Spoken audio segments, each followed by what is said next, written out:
Hi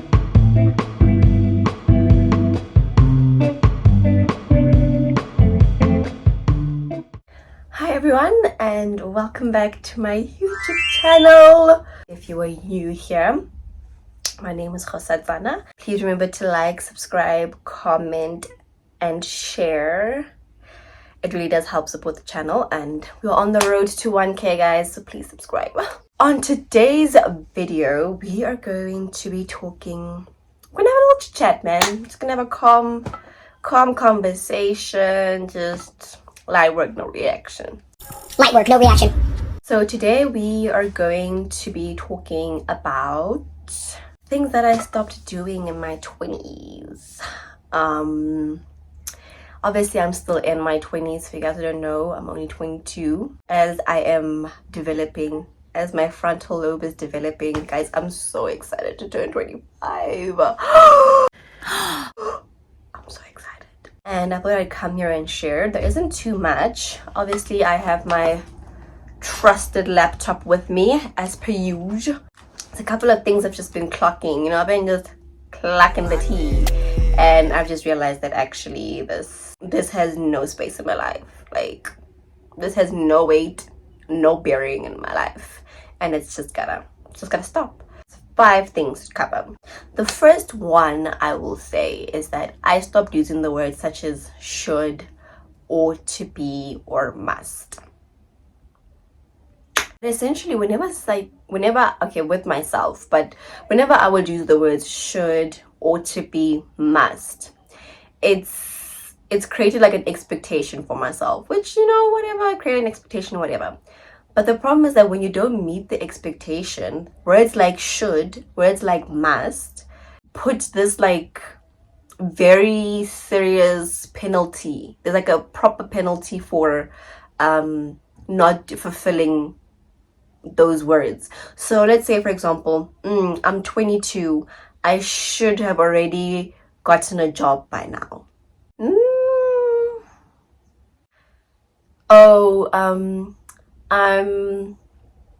I'm 22, I must know my studying style by now.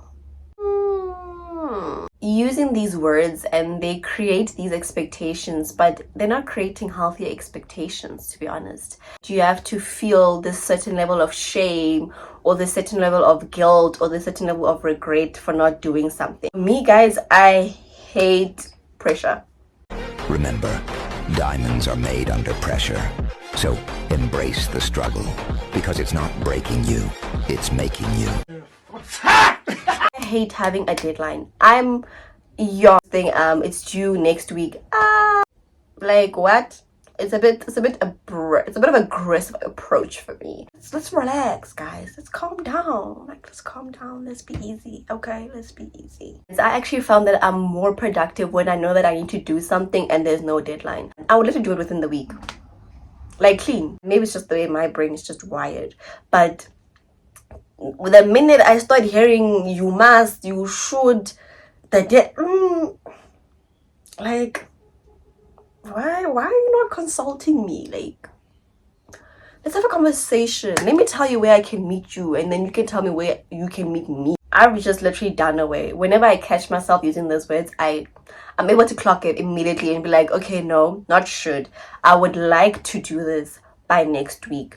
If I don't get to it by that time, like, it's also fine. I already have that conversation from the jump. Still wanting to do the thing, but there's not this pressure of like it has to be done and it must be done, otherwise the world is gonna crumble and you're gonna be loud. No, because people will also be like, oh, a lady ought to be, so now my man. It really helped for me to not use the words should and must, especially should, because for me should feels like a comparison. It's for me to should someone that you shoulded. You know what I mean? You know what I mean? Oh, but they did it, I should have. Nope. You would have liked to, and now we're here, and it's okay to be here and not there, because this is your path and this is your journey, and here is where you need to be. Second thing I've stopped doing in my 20s is believing people's words and not their actions. Yeah. Your parents, your friends, your partners. What the fuck am I gonna do with words? They said they were gonna bring the things for me. That was so nice of them. Oh yeah, they said they'd be here on time, you know. Did they bring you the things though? Were they on time? No. And what do you have to say? A cute little sentence, a little story that you've created in your mind of how beautiful it would have been had they actually bought the stuff. Because, you know, they said they will. So they want to do it, but they're just not doing it. Babe, they lied to you. They don't want to do it. By the way, like, how badly? But they don't want to tell you, like, I don't want to. Because, you know, that's very direct, you know. I think also it's one of those things of like, if they wanted to, they would. If they actually wanted to give you the flowers, they would have given you the flowers. And them saying, oh, you know, I wanted to get you flowers today, but I couldn't because obviously you would assess the reasoning. Because I mean, like, let's say I wanted to get you flowers today. Actually, I don't know, because even if they said I wanted to get you flowers today, but the flower shop didn't have any flowers, go to Woolies, go to Checkers, go to Spar, go to Pick and Pay. They have flowers, and that's usually on your way home. Oh, don't believe people's words until they actually put into action. Guys, please clock it. Like, if someone is telling you they love you, but they're not doing anything to show you that. Hey guys, you're calling them, they're literally clicking that thing so it stops ringing, so it stops vibrating. Wabatina, babes. They literally don't want you in their life. Words are like they're opener. They open the door, but someone needs to walk through. Because why is the door open? What? Why would someone open a door if there's nothing that's going to be coming through the door? Then close the door. No, close the door. Some belief. Close the door. Number 3 that I've stopped doing in my 20s is having an all or nothing mindset. There's no one in existence who is all good and no bad. And there's no one who is all bad and no good. I think for me, it really helped a lot with disappointment. When you're in a relationship with someone, family, friends, partners, this person is like good, you know, they're good. And then when they disappoint you, there's always this thinking or this thought like, okay, like, is this person now bad? Like, what does this really mean when they've disappointed me? And the way that they've disappointed me, like, are they bad? Are they good? Like, what's going on? I think for me, it was always like, good things have to stay good. That would then create this idea of this person that their default setting is good. And that everything bad that was happening was just them like going off of their default setting. That is how it existed in my head. When it was actually like, it was part of the default setting. I just didn't know it yet. See, I had to fuck around to find out. See, as you can see, the more you fuck around, the more you're going to find out. And also, if you stay down here and you never fuck around, you'll never find out. I would really like hold like this, like I would hold on to the idea of the person when they were still good. No more to say about that, except hope is a dangerous thing for a woman like me to have. And the other way around, like if their initial assessments to me was bad, all the good that they would do would basically just be them reverting from the default setting, because in my head their baseline is bad. That is who they are. It wasn't really a great mindset to have, because obviously people can change, and also it's not good to have a singular idea of a person. People are dynamic, so to have this singularity or this singular kind of form of thinking was actually quite harmful, not just to me but also to the person. Shame. Because now if I know you're bad, like, I'm not gonna give you opportunities to disappoint me. Like, duh. And if you're good, when you disappoint me, I'm not going to take it seriously because like it's just a little bump in the road. Kanti, it's actually a part of you. So yeah, grappling with that idea that like, listen, babe, someone you love so intensely with everything in your heart can also be the same person who causes you the most amount of pain. And it's okay that exists. And it's okay to decide what type of relationship, what type of boundaries you set up from. Number 4, no one is going to save you. Guys, when I realized this, it was a sad day.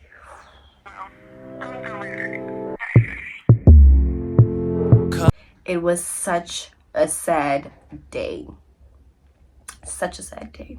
Living in the patriarchy and living with people with internalized misogyny, like as a young kid, you're always thinking of this idea that like there's this Prince Charming that's gonna come and save you. That whatever you're feeling now, it's fine, because in the future, this Prince Charming is gonna come and make it all good and great.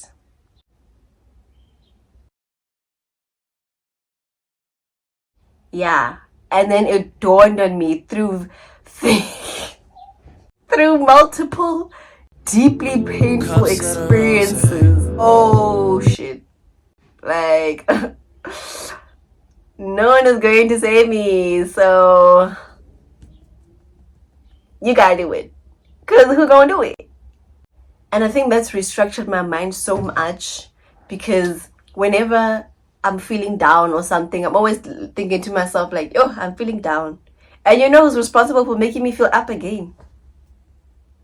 No one else can bear that responsibility but me.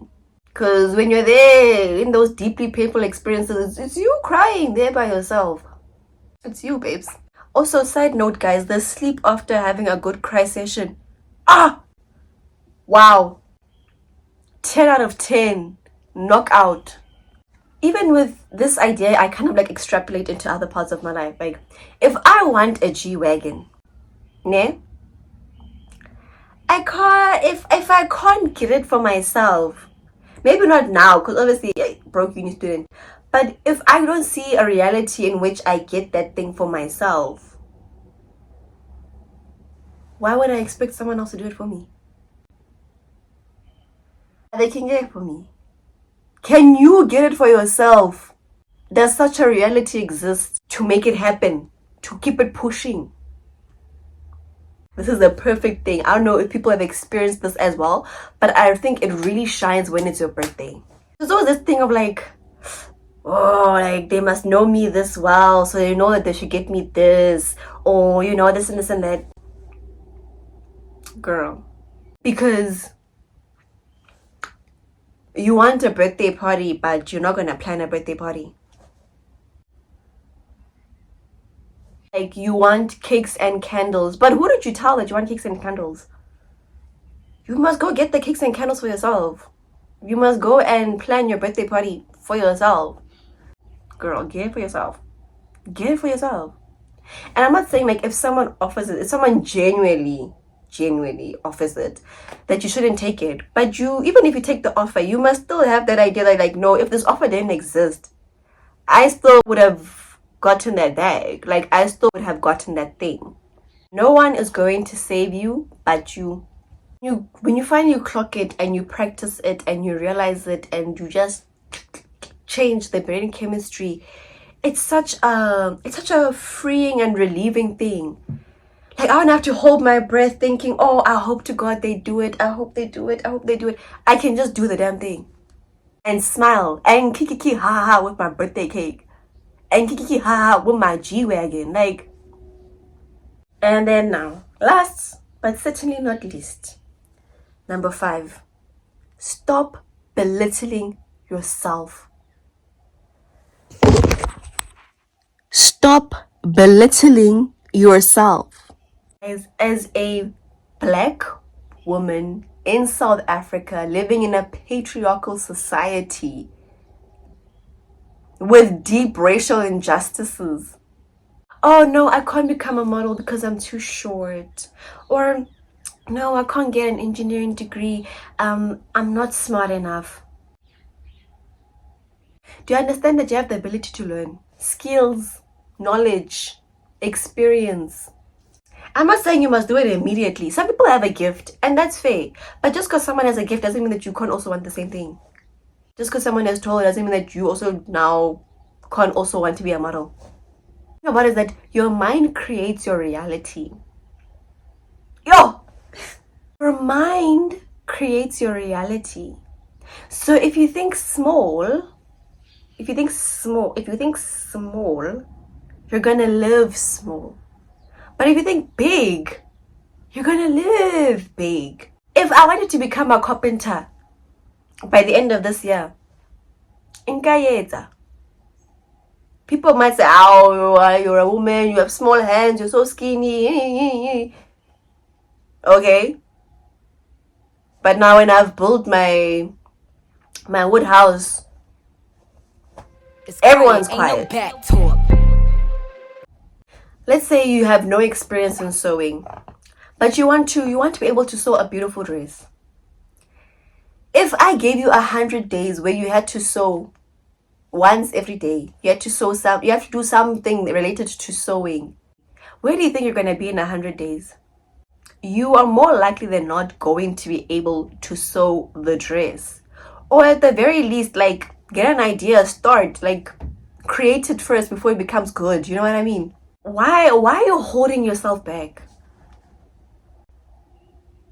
Insert that picture. You have such vast, multitudes of knowledge, skills, and experiences that you can go on, that you can embark on, that you can journey. But never, I'm too this, I'm too that, I'm not enough this, I'm not enough that. Never that, girl. Not on my watch. Not on my watch.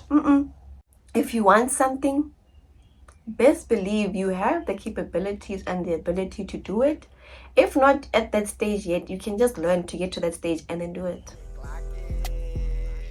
What you think up here is what you're going to experience here. And what you experience here affects how you feel as a person, your sense of self, your self-identity, your regulation of emotions. You can't quantify the value of having a good, safe mind. A healthy, safe mind. In the 5 things I've stopped doing in my 20s that I feel have done me a great deal of good in making the place up here the healthy, safe home that I want it to be. So if you've come this far, thank you. Thanks for watching the video in full, babes. In full. If you've come this far, comment a pink flower in the comment section. Then I'll be able to. Please remember to like, subscribe, share. We are on the road to 1K, my darlings. So, have a good week. I will see you next week on our date. Sundays at 6 p.m. You know I'll be here, so I'll see you then. I'll see you then. Love and lights. Bye.